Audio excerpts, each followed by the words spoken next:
Samsung just did something that's going to shake up the 2026 flagship season. The Galaxy S26 series has officially been delayed.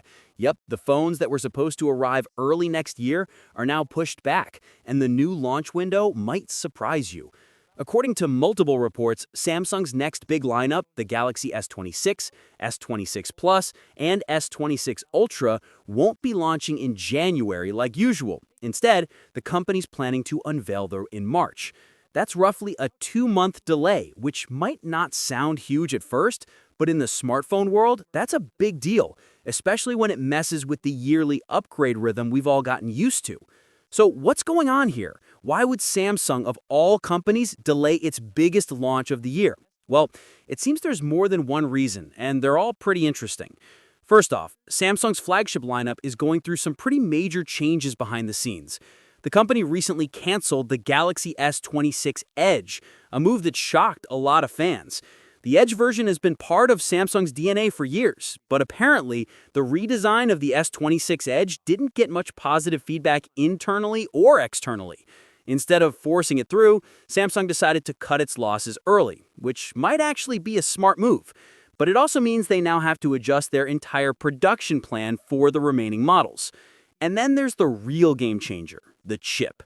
For the first time in 4 years, Samsung is reportedly putting an Exynos processor back into the Ultra model, specifically the Exynos 2600 built on the company's brand new 2-nanometer process.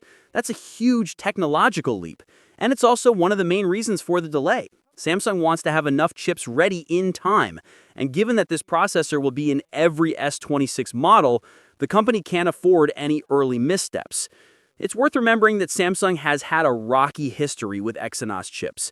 They've often been criticized for weaker performance compared to Snapdragon versions, especially in gaming and battery life. But this time, Samsung's betting big on itself, trying to prove it can go toe-to-toe with Qualcomm's Snapdragon 8 Gen 4. If the Exynos 2600 delivers, it could be the start of Samsung taking more control over its own ecosystem, kind of like what Apple's been doing for years with their A-series chips. Now, about that March release. This timing puts Samsung in a slightly awkward spot. Normally, it kicks off the flagship season in January, setting the tone for the year before anyone else.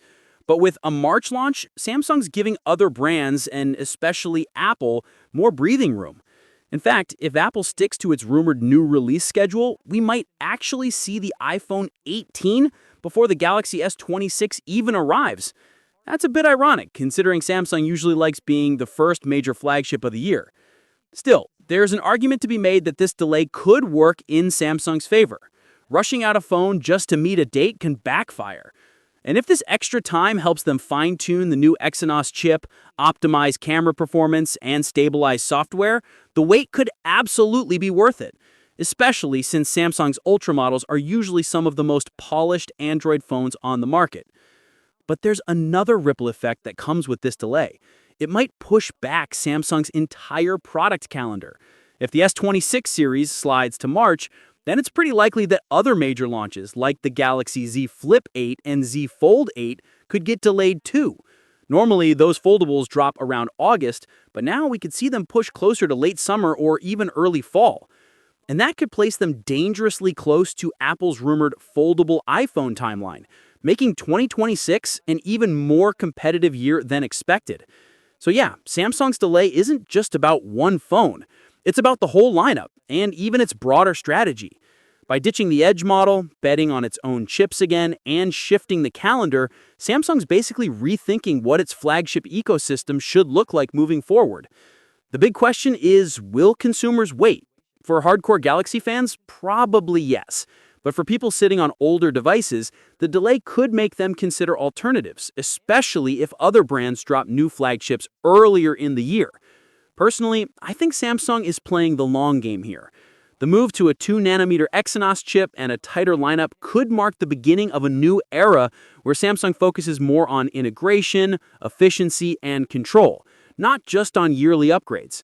It's risky, but if they pull it off, the Galaxy S26 might end up being one of the most important launches in Samsung's recent history, not just another spec bump. So for now, we'll have to wait a couple extra months to see what Samsung's cooking. But if that means a more refined design, a faster and more efficient chip, and maybe some camera magic that sets new standards, then honestly, March doesn't sound too bad. What's your thoughts on this? Let me know in the comments section. See you in the next video. Take care.